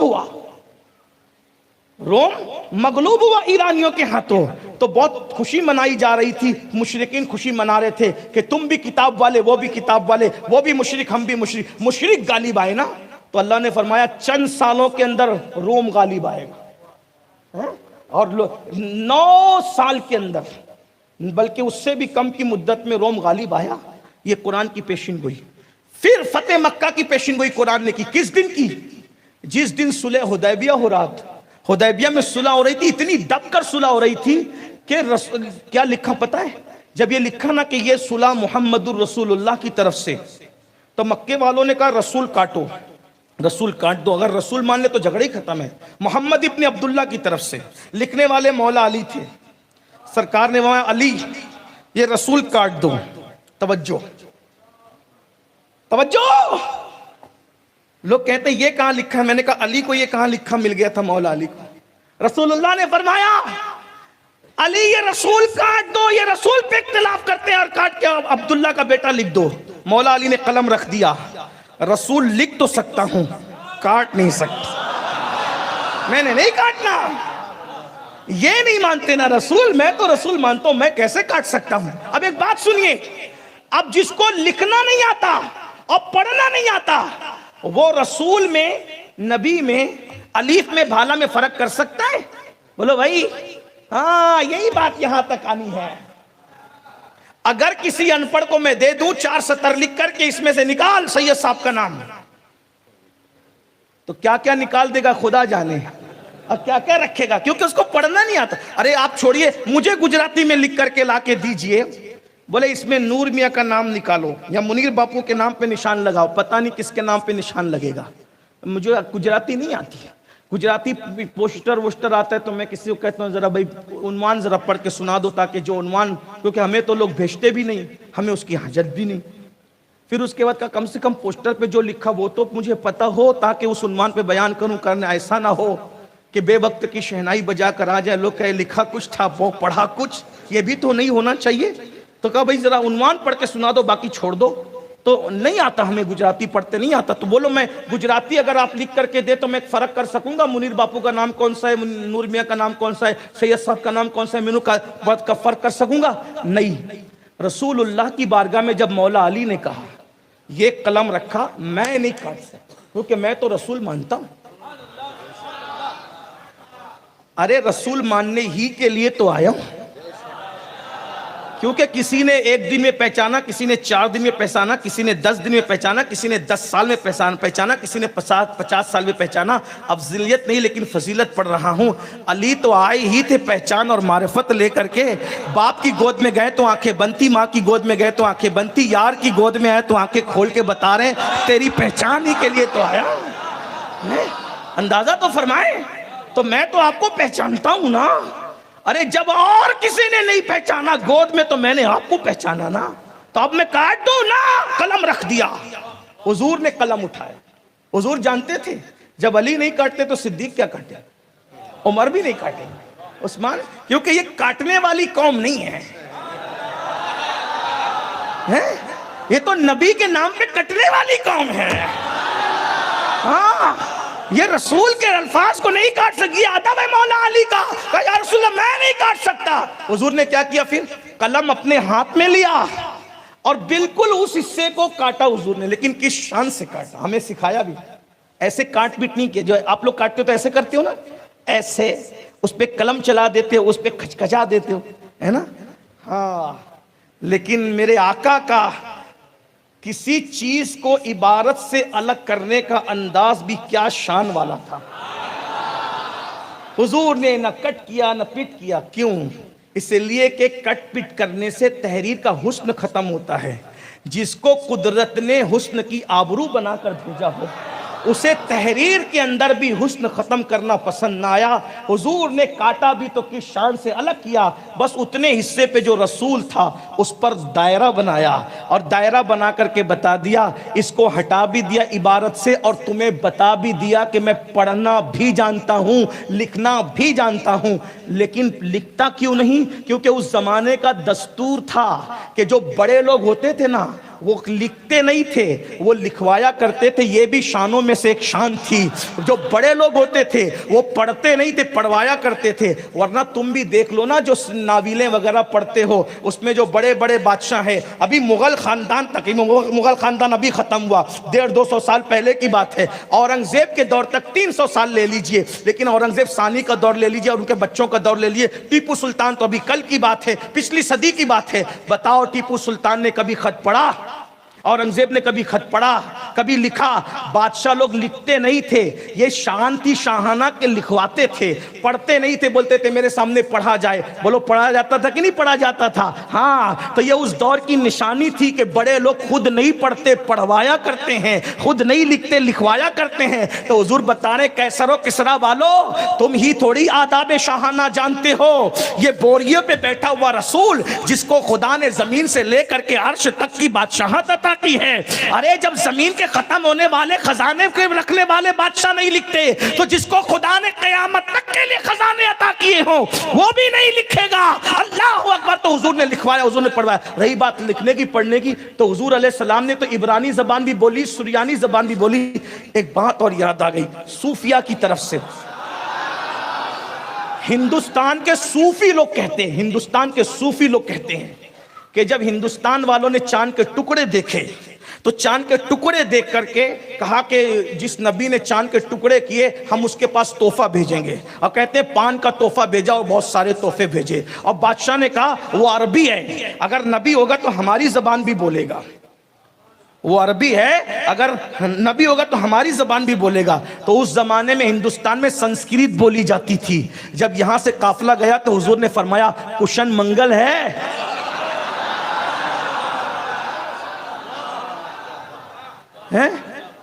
جو کشن منگل بول سکتا ہے اور پھر اس کے بعد ایمان لائے، اور ایمان لانے والے نے جو ایمان لایا اس کا نام چنگال تھا. چنگال نے کہا میں چنگال نہیں رہنا چاہتا، میں تو آپ کا غلام بننا چاہتا ہوں. تو کہا کہ میرا غلام وہی بنے گا جو اللہ کا سچا غلام ہو. میں تیرا نام آج سے عبداللہ رکھتا ہوں. لیکن ہندوستان جائے گا تو پہچان تو ہوگی کہ کوئی چنگال عبداللہ بنا تھا تو تیرا نام عبداللہ چنگال رکھا جائے گا. اور پھر وہ شرف صحابیت سے واپس ہو کے ہندوستان آئے. اور آج بھی اندور اور رتلام کے بیچ میں ایک شہر ہے، وہاں پر عبداللہ شاہ چنگال کا مزار ہے جس سے حضور نے سنسکرت زبان میں بات کر کے ان کو ایمان کی دولت عطا کی تھی. مگر یہ صوفیہ کہتے ہیں اہل بدعت کا اس سے کوئی تعلق نہیں. وہ انکار کر سکتے ہیں، وہ کہیں گے حضور نے کشن منگل کیسے کہا. میں نے کہا جب الف لام میم پہ مسکرا سکتے تو کشن منگل بہت چھوٹی سی بات ہے. ہاں جب الف لام میم آئی نا تو میرے آقا مسکرا رہے تھے، جبریل حیرت سے کہتے حضور میں لایا، حضور میں نہ سمجھا، آپ مسکرا رہے ہیں، جبریل یہ میرے اور میرے رب کے درمیان راز ہے۔ بات دور نکل گئی، بات ختم کرتے کرتے جو قرآن حفظ کرے، اللہ اللہ حفظ کرے، بہت بڑی بات۔ حافظ قرآن اگر قرآن پر عمل کرے، نبیوں کے ساتھ، صحابہ کے ساتھ، فرشتوں کے ساتھ اس کو جنت میں داخل کیا جائے۔ اور جو قرآن پہ عمل کرے گا اس کا کفن بھی انشاءاللہ میلا نہیں ہوگا، اس حافظ قرآن اس کے سینے کو قبر کی مٹی نہیں کھائے گی انشاءاللہ، اور اس کے ماں باپ کے سر پہ وہ تاج سجایا جائے گا جس کی چمک سورج اور چاند کی چمک سے زیادہ ہوگی۔ میرے آقا صلی اللہ علیہ وآلہ وسلم ارشاد فرماتے ہیں جو قرآن کی صرف ایک آیت پڑھے، ایک آیت، اللہ اس کو پہاڑ کے برابر سونا خیرات کرنے کا ثواب عطا فرماتا ہے۔ ایک آیت جو قرآن پڑھے گا اللہ اس کو لوگوں کی نظر میں محبوب بنا دے گا، لوگوں کی نظر میں مقبول بنا دے گا۔ میرے بھائیوں، اپنے بچوں کو قرآن پڑھاؤ، خود قرآن پڑھو، اور بہت سارے لوگ قرآن پڑھنا نہیں جانتے، میری ان سے گزارش ہے قرآن پڑھنا سیکھو، کیونکہ صوفیہ فرماتے ہیں کہ جس نے دنیا کی زندگی میں قرآن پڑھنا نہیں سیکھا، جب وہ مرے گا تو قیامت کے دن اس کو اندھا اٹھایا جائے گا۔ قرآن پڑھنا سیکھ لو۔ اور جو حافظ قرآن، جو بچے ہمارے حفاظ ہیں جو مجھ سے جونیئر ہیں، میں تو نصیحت کے قابل آدمی نہیں، سب سے گرا پڑا آدمی، سب سے آخری نمبر پر اپنا نام آتا ہے حضور کے عاشقوں میں اور مسلمانوں میں، اور بھی نام آ جائے تو کرم ہو جائے، اور اپنی کوئی اوقات نہیں۔ لیکن چونکہ یہ جونیئر بچے جو چھوٹے ہیں، میری ان سے گزارش، حافظ بننا فرض نہیں ہے، لیکن حافظ بننے کے بعد حافظ بن کر رہنا یہ فرض ہے۔ اللہ کے رسول صلی اللہ علیہ وآلہ وسلم فرماتے ہیں قرآن سینوں سے نکلنے کے معاملے میں شریر اونٹ سے بھی زیادہ تیز رفتار ہے۔ شریر اونٹ جیسے رسی توڑ کے بھاگتا ہے، شریر ہمارے اونٹ وغیرہ کم پالتے ہیں نا لوگ، لیکن جب قربانی کے موقع پہ جو جانور پالتے تو تھوڑے سے جو وہ ڈینجر جانور آ جاتے ہیں تو بھاگتے رسیاں توڑ کر کے کتنا پڑے، تو جب یہ جانور اتنے شریر ہوتے ہیں، اتنے طاقتور ہوتے ہیں، تو اونٹ کتنا طاقتور ہوگا۔ تو اور وہ بھی جب شریر اونٹ ہو نا، اونٹ شریر ہو، عرب میں چونکہ حضور علیہ السلام مثال دے کے سمجھاتے، تمثیل کے ذریعے سے، اور فرمایا شریر اونٹ جتنا تیز رفتار ہے بھاگنے کے معاملے میں رسیاں توڑ کے، اس سے زیادہ قرآن سینے سے نکلنے کے معاملے میں تیز رفتار ہے۔ تھوڑی کوتاہی کی قرآن بھول گیا، اور جو قرآن یاد کر کے ایک بھی آیت کو بھول جائے، صرف ایک آیت کو بھول جائے قرآن یاد کر کے، قیامت کی دن اللہ اس کو رحمت کی نظر سے نہیں دیکھے گا، اللہ اس سے بات نہیں کرے گا، اللہ اس کا حساب سخت کر دے گا۔ بلکہ بعض مقام پر تو یہاں تک آیا جو قرآن کو یاد کر کے بھول جائے گا، ڈر ہے کہ اس کا خاتمہ خراب ہوگا۔ اس لیے اے حافظ قرآن، اے مسلمانوں جنہوں نے جتنا قرآن یاد کیا ہے اس کو روز پڑھو۔ ایک پارہ تو سب مسلمان روز پڑھو، ایک پارہ، ایک نہیں پڑھ سکتے آدھا پڑھو، آدھا نہیں پڑھ سکتے پاؤں پڑھو، پاؤں نہیں پڑھ سکتے ایک صفحہ پڑھو، ایک صفحہ ضرور پڑھو، اور ایک صفحہ نہیں پڑھ سکتے تو پھر اپنی ایمان کا جائزہ لو، کہیں کہ ایمان سینے سے نکل کے چلا تو نہیں گیا، کیونکہ ایک ایک گھنٹہ واٹس ایپ چیک کرنے کے لیے ٹائم ہے، فیس بک پر گھنٹوں گھنٹوں لگانے کے لیے ٹائم ہے، خدا کا پیغام پڑھنے کے لیے ٹائم نہیں ہے۔ ارے وہ الفاظ جو اللہ رب العزت نے نازل فرمائے اپنے محبوب کے سینے پر، اور وہ الفاظ جس کو حضور نے پڑھ پڑھ لوگوں کی زندگیوں میں انقلاب پیدا کیا۔ میں آپ سے، آپ کے ایمان کا واسطہ دے کر آپ سے پوچھتا ہوں، آج سے پہلے قرآن کو ہاتھ میں کب لیا تھا بتاؤ؟ آج سے پہلے قرآن کو ہاتھ میں کب لیا تھا بتاؤ؟ قرآن کو تیجے میں پڑھنے والوں، قرآن کو 10ویں میں پڑھنے والوں، قرآن کو 40ویں میں پڑھنے والوں، قرآن کو تعویذ بنانے والوں، کیا قرآن تعویذ بنا سے پڑھو گے؟ فائدہ ضرور ہوگا اس سال ثواب پہ، لیکن یہ اس لیے نہیں آئی تھی۔ قرآن تو اس لیے آیا تھا کہ ہم اس کو پڑھ کر اپنی زندگی میں شامل کریں۔ ارے جو قرآن کی آیت پر عمل کرتا ہے تو جب تک وہ قرآن پر عمل کرتے رہتا ہے اتنے وقت تو اس کا شمار قرآن کی تلاوت والوں میں لکھا جاتا ہے۔ جیسے قرآن نے کہہ دیا نا قُلْ لِلْمُؤْمِنِينَ يَغُضُّوا مِنْ أَبْصَارِهِمْ، کہ مومنوں سے کہہ دو کہ وہ اپنی نظر کو نیچی رکھیں، تو جب تک مومن اپنی نظر کو نیچی رکھے گا، اگر 12 گھنٹے قرآن کے اس فرمان پہ عمل کیا تو 12 گھنٹے اس کا شمار قرآن کی تلاوت کرنے والوں میں ہو رہا ہے۔ اسی طریقے سے اور بھی آیتوں کا حکم آپ اندازہ کر لیں۔ تو قرآن کو آج سے پہلے ہاتھ میں کب لیا تھا؟ بتاؤ کب لیا تھا؟ جھگڑا ہوتا ہے تو کہتے ہیں اٹھا قرآن شریف، لین دین کے اندر گبن ہوتا ہے تو بولتے اٹھا قرآن شریف۔ قرآن جھگڑے میں اٹھانے کے لیے آیا تھا کہ زندگی میں شامل کرنے کے لیے آیا تھا؟ اللہ کے رسول صلی اللہ علیہ وآلہ وسلم نے فرمایا یہی قرآن ہے جو لوگوں کو اونچا بھی کرے گا، اور یہی قرآن ہے جو لوگوں کو ذلیل بھی کرے گا۔ جو اس قرآن کو پڑھ کر عمل کرے گا وہ اونچائی پر جائیں گے، جو اس قرآن کو چھوڑ دے گا وہ ذلیل و رسوا ہو جائیں گے۔ آج مسلمانوں تمہارے گھروں پر بلڈوزر اس لیے چل رہے ہیں، تم سے تمہاری شہریت کا ثبوت اس لیے مانگا جا رہا ہے، تمہارے بچوں کو ذلیل و رسوا اس لیے کیا جا رہا ہے، تمہاری لاشوں اور تمہاری جنازوں پر کوئی فاتحہ پڑھنے والا اس لیے نہیں ہے، تم غربت کی چکی میں اس لیے پس رہے ہو، تمہاری بیٹیوں کی آبرو اس لیے لٹ رہی ہے، تمہاری غربت کا مذاق اس لیے اڑایا جا رہا ہے، تمہیں بکری اور بھیڑوں سے بھی زیادہ جو ذلیل سمجھا جا رہا ہے، اس کی سب سے بڑی وجہ یہ ہے کہ جب تم نے قرآن تھاما تھا تو تم کیسر و کسرا کے تاجدار بن گئے تھے، جب تم نے قرآن تھاما تھا تو تم قوموں کے امام بن گئے تھے، جب تم نے قرآن تھاما تھا تو قوم تمہاری قدموں کے اندر گر چکی تھی، جب تم نے قرآن تھاما تھا لوگ تمہارے دروازے پر کاسہ گدائی لے کر کھڑے تھے، جب تم نے قرآن تھاما تھا لوگ تمہارے آگے جو ہے غلامی کی نظریں پیش کرتے تھے، جب تم نے قرآن تھاما تھا لوگ تمہارے قدموں میں اپنی پلکوں کو بچھاتے تھے، جب تم نے قرآن تھاما تھا تم پوری دنیا پہ بادشاہت کرتے تھے، تم تخت و تاج کے مالک تھے، تمہاری حکومت کا سورج کبھی غروب نہیں ہوتا تھا، جب تم نے قرآن تھاما تھا تو تمہارا بادشاہ ہارون رشید کہتا تھا اے بادل جہاں چاہے برس جا، تو ہماری حکومت میں برسے گا، ہماری حکومت کے باہر نہیں برسے گا۔ جب سے تم نے قرآن چھوڑ کر ناول، سیریل، فیس بک، واٹس ایپ اور دوسری چیزوں کے اندر ملوث ہو گئے، رات کے 3-3 4-4 بجے تک زنا کی فلمیں، آوارگی گانے، غزلوں میں ڈوب گئے، اب حال یہ ہو گیا ذلت و رسوائی کے عمیق غار میں گرا دیے گئے، کیونکہ تمہارے میرے رسول نے فرمایا یہ قرآن عزت بھی دے گا، یہ قرآن ذلیل بھی کرے گا۔ قرآن پڑھنے والا معین الدین آج بھی اس کی چوکھٹ پر لوگ کہتے ہیں مولانا تعصب کا دور ہے، تعصب کا۔ میں نے کہا تعصب کے اس دور میں غریب نواز بتا رہے ہیں میں قرآن پڑھتا تھا، جو تجھے بس میں سیٹ نہیں دیتا وہ میرے آستانے پہ پھول لا کر کے چڑھا رہا ہے۔ پتا چلا میں نے قرآن پڑھ کے عزت حاصل کی، اور تجھے جو بس میں سیٹ بھی نہیں دی جا رہی ہے نا، تو نے قرآن کو چھوڑ دیا اس لیے ذلیل ہو رہا ہے، رسوا ہو رہا ہے۔ آؤ کہنے والے نے کہا تھا درس قرآن اگر ہم نے نہ بلایا ہوتا، یہ زمانہ نہ زمانے نے دکھایا ہوتا، وہ زمانے میں معزز تھے مسلمان ہو کر، اور ہم خار ہوئے تارک قرآن ہو کر۔ قرآن ترک کرنا ذلت اور رسوائی، اور یہاں تو ذلت تھوڑی ہے۔ اب یہ 2 جملے یاد رکھ لینا، پوری تقریر یاد رہے کہ نہ یاد رہے۔ میرے اور تمہارے رسول فرماتے ہیں، غور سے سن لو، دھیان سے سن لو، بانگے درا کے طور پر یہ بات کہہ رہا ہوں۔ جب بھی کوئی بات آتی ہے تو ہم سنی اینڈ پہ کہتے ہیں حضور بخشوا لیں گے، حضور بخشوا لیں گے، حضور بخش۔ اور خدا کی قسم میرا عقیدہ بھی ہی ہے، شفاعتی لأہل الکبائر من امتی، کیا ہی ذوق افزا شفاعت ہے تمہاری واہ واہ، قرض لیتی ہے گناہ پرہیزگاری واہ واہ، صدقے اس انعام کے قربان اس اکرام کے، ہو رہی ہے دونوں عالم میں تمہاری واہ واہ۔ نفس یہ کیا جرم ہے جب، نفس یہ کیا ظلم ہے جب دیکھو تازہ جرم ہے، ناتواں کے سر پہ اتنا بوجھ بھاری واہ واہ، ایک طرف روزے کا نور ایک سمت منبر کی بہار، بیچ میں جنت کی پیاری پیاری پیاری واہ واہ۔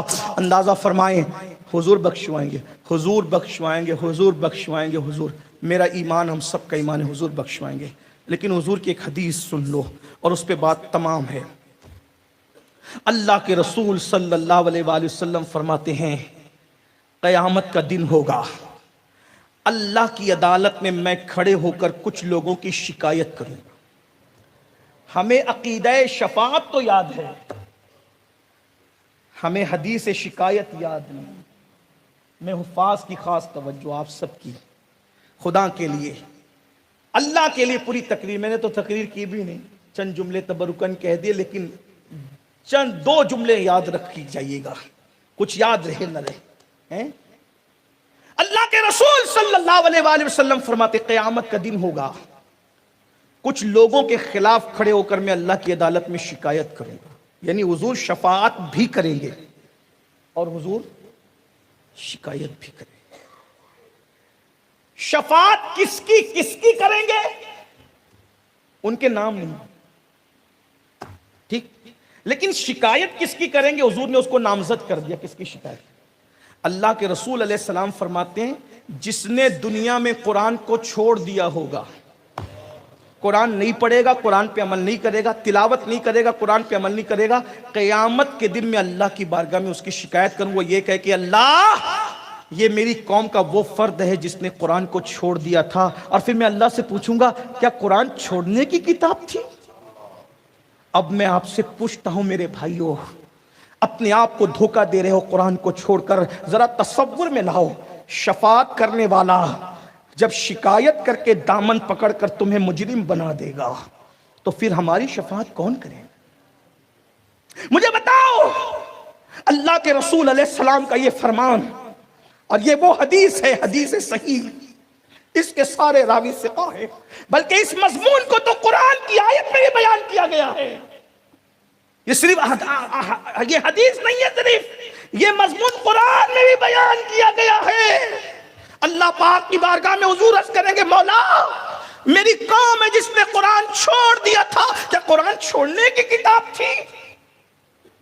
اب مجھے بتاؤ، بہت پھولتے ہو نا، حضور ہماری شفاعت کریں گے. میرا عقیدہ بالکل شفاعت کریں گے، لیکن قرآن چھوڑنے والوں کی شکایت کریں گے. تو جس کی شکایت کریں گے کیا اس کی بھی شفاعت کریں گے؟ شکایت اور شفاعت دونوں ایک ساتھ جمع ہوگی. بتاؤ کب قرآن پڑھا تھا؟ رمضان شریف میں صرف پڑھتے ہو؟ کب پڑھا تھا قرآن؟ قرآن روز پڑھنا ہوگا. اور جن کو پڑھنا نہیں آتا، آئندہ مہینہ رجب ہے، شعبان 3 مہینہ ہے، یہ 3 مہینے کا ٹاسک آپ کے لیے. اگر ہم لوگوں کو مانتے ہو، کہتے ہو نا ہمارے پیر نور والے، ہم اہل بیت کے غلام اور یہ، تو سادات کی محبت صرف ہاتھ چومنے کا نام نہیں.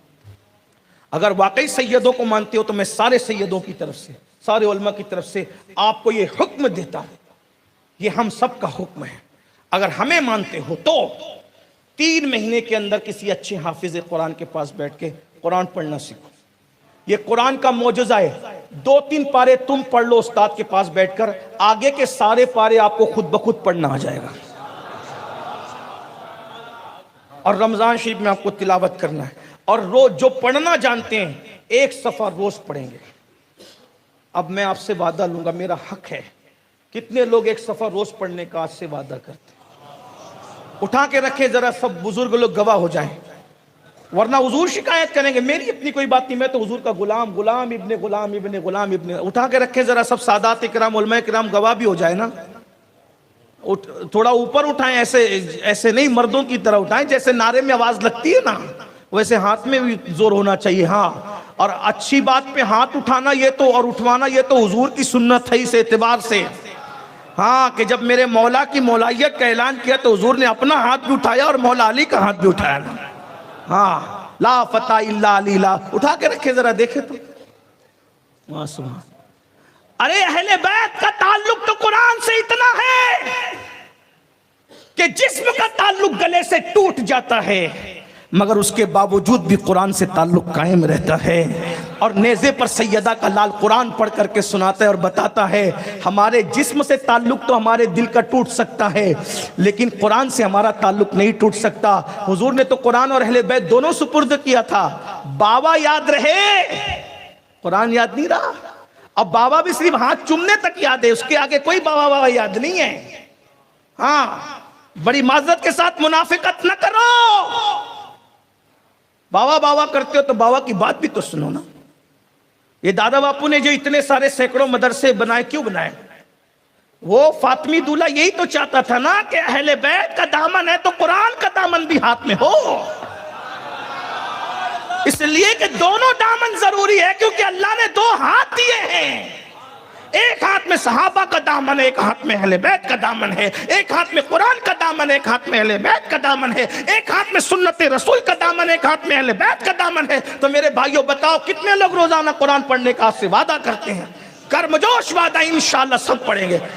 ممبر والوں سے بھی گزار، آپ سب پڑھتے ہو مجھے معلوم ہے، لیکن آج میں اپنی حمایت کے لیے چاہتا ہوں وعدہ، منظر بدل جائے گا نا. اٹھا کے رکھیں سب لوگ. 1 پارہ نہیں تو آدھا، نہیں تو پاؤں، کم سے کم 1 صفحہ روز پڑھنا. اب ہاتھ نیچے کرو. 1 صفحہ اگر پڑھنا ہے نا، 1 صفحہ 5 منٹ لگے گا، مگر اس کو ترجمے کے ساتھ پڑھیں. لوگ ہمیں کہتے ہیں نا لوگ ہمیں تانا دیتے ہیں ان کو ترجمہ نہیں آتا قرآن کا، یہ قرآن کا ترجمہ کرنا نہیں جانتے، کہتے ہیں ریڈ قرآن وتھ میننگ، قرآن کو میننگ کے ساتھ پڑھو۔ میں نے کہا ہمارے یہاں سے اچھا میننگ کس کے پاس ہے بھائی؟ اب بات آئی تو 2 منٹ تو لینا میرا بھی حق بنتا ہے۔ اردو زبان میں بہت لوگوں نے ترجمہ کیا، لوگ کہتے ہیں مولانا کون سا پڑھنا چاہیے؟ بس میں اتنا کہتا ہوں، وہ پڑھو جس سے ادب کا اضافہ ہو، بے ادب نہ بن جاؤ۔ ترجمہ بہت ہوا، میں رات کی تاریکی نہیں بیان کروں گا، صرف دن کا اجالا بیان کر کے رخصت ہونا چاہ رہا ہوں۔ قرآن کا ترجمہ کرنے میں لوگوں سے غلطی بھی کیوں؟ اس لیے کہ وہ عبارت اور شخصیت دیکھ کر جو ترجمے کی معنویت بدلتی ہے نا، وہ اس سے دور ہو گئے۔ قرآن میں جو ہے نا ایک لفظ تقوی، تقوی 54 معنی میں آیا ہے قرآن میں تقوی۔ جیسے حدیث میں لے لیں، حدیث میں آیا اتقو بفراست المؤمن فإنه ينظر بنور اللہ تعالی، مومن کی فراست سے ڈرو کہ وہ اللہ کے نور سے دیتا ہے، صحیح ترجمہ ہے، لیکن صحیح تر یہ ہے مومن کی فراست سے بچو۔ ڈرو بھی کوئی غلط نہیں ہے، لیکن بچو فصیح ترین ترجمہ ہے۔ بات سمجھ آئی؟ گجراتیوں کے درمیان بیٹھ کے اردو سمجھا رہا ہوں، یہی میری بیوقوفی بھی ہوگی، لیکن یہ ہمت ہے، ہاں یہ حوصلہ ہے، کیونکہ میں جانتا ہوں عشق والے ساری بولی سمجھتے ہیں۔ بات سمجھ میں آئی؟ یہ فصیح بولی ہے، بچو، ڈرو نہیں، بچو، یہ فصاحت ہے۔ اب بات سمجھ میں آئی؟ اب سنیے، ترجمہ صحیح ہو سکتا ہے، صحیح تر کیا ہے؟ بلکہ ایک بات جگہ تو ڈنڈی مار کے غلط بھی کر دیا لوگوں نے، میں کسی کو چھیڑ نہیں رہا ہوں، لیکن اپنی ذمہ داری نبھا رہا ہوں۔ جیسے قرآن کی ایک آیت ہے، قرآن کہتا ہے وَوَجَدَكَ ضَالًّا فَهَدَىٰ، 1857 کے بعد ہی ترجمے ہوئے نا اردو کے۔ تو ایک صاحب نے ترجمہ بہت صاحب نے کیا، نام نہیں لینا چاہتا، لیکن آپ سن لیں، ایک صاحب نے ترجمہ کیا، اے نبی تمہیں گمراہ پایا تو ہدایت دی۔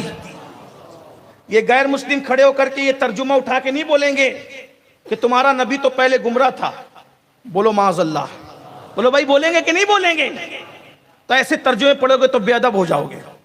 ایک شخص نے کہا ترجمہ کرتے ہوئے کہ تم کو شریعت سے بے خبر پایا تو خبردار کر دیا۔ ایک شخص نے لکھا تم کو رستہ بھٹکا ہوا پایا تو ہدایت دے دی۔ بولو یہ ترجمہ ہے، یہ اردو کے ترجمے ہیں۔ لیکن اب جس سے ہم اہل سنت کا امام عشق و محبت کہتے ہیں، جو ہمارے گھروں میں کنز الایمان رکھا ہے، جب اس کا قلم چلتا ہے تو کہتا ہے وَوَجَدَكَ ضَالًّا فَهَدَىٰ، اے محبوب جب ہم نے تمہیں اپنی محبت میں خود رفتہ پایا، اپنی محبت میں خود رفتہ پایا، خود رفتہ مطلب اپنی محبت میں ڈوبا ہوا پایا، گم پایا، تو اپنی طرف راستہ عطا کر دیا، راہ عطا کر دیا۔ یہ دوسری بات قرآن کی آیت ہے مکروا ومکر اللہ واللہ خیر الماکرین۔ 1857 کے بعد کے بچوں نے ترجمہ کیا کہ اور انہوں نے مکر کیا تو اللہ نے بھی ان کے ساتھ مکر کیا، تو اللہ مکر کرنے والا ہے۔ غیر مسلم اٹھ کے نہیں بولیں گے، اپنی تقریروں میں لائیں گے نا وہ کتاب ہے تمہارا اللہ مکر کرنے والے وہ کیا کہتے ہیں؟ بولو کیا کہتے ہیں مکر کرنے والے کو؟ آپ کے یہاں کیا کہتے ہیں؟ بولو کیا کہتے ہیں؟ مکر کرنے والے کو مکار کہتے ہیں نا۔ خدا پر اتنی بڑی گالی دینے کے لیے لوگوں کا راستہ کھلے گا کہ نہیں کھلے گا؟ لوگ کہتے ہیں قرآن ایک ہے تو مولانا ایک کیوں نہ؟ مولانا اس لیے ایک نہیں ہے کہ ترجمہ ایک نہیں ہے۔ خدا کی توہین کے راستے کھلتے ہیں۔ مکروا ومکر اللہ، مکروا مکر اللہ واللہ خیر الماکرین، مکروا ومکر اللہ واللہ خیر الماکرین۔ انہوں نے مکر کیا تو اللہ نے بھی ان کے ساتھ مکر کیا، اللہ مکر کرنے والا۔ ایک نے لکھا انہوں نے دھوکہ کیا تو اللہ نے بھی ان کے ساتھ دھوکہ کیا، تو اللہ دھوکہ کرنے والا ہے۔ استغفر اللہ، معاذ اللہ۔ لیکن وہی جسے آپ بریلی کا قلندر کہتے ہیں، نعت لکھتا ہے تو اس کا کوئی ثانی نظر نہیں آتا، تو ترجمہ لکھتا ہے تو پھر بات کرتا ہے۔ مکروا ومکر اللہ واللہ خیر الماکرین، انہوں نے مکر کیا تو اللہ نے ان کے ساتھ خفیہ تدبیر فرمائی، اور اللہ خفیہ تدبیر فرمانے والا ہے. یہ فرق ہے. بات سمجھ میں آتی ہے؟ ہاں، اس لیے ترجمہ کون سا پڑھنا ہے؟ یہ عظمت قرآن کی جلسہ تھا، اس لیے میں آپ کو یہ مشورہ دے کر جا رہا ہوں. پڑھیں گے نا انشاءاللہ؟ جب پڑھیں گے تو آپ کو لطف آئے گا. اللہ سے دعا ہے اللہ ہم سب کو توفیق بخشے. گفتگو کے درمیان کوئی غلطی ہو گئی تو اللہ تعالیٰ معاف کرنے فرمائے. استغفر اللہ ربی من کل ذنب و اتوب الیہ وما علینا الا البلاغ. السلام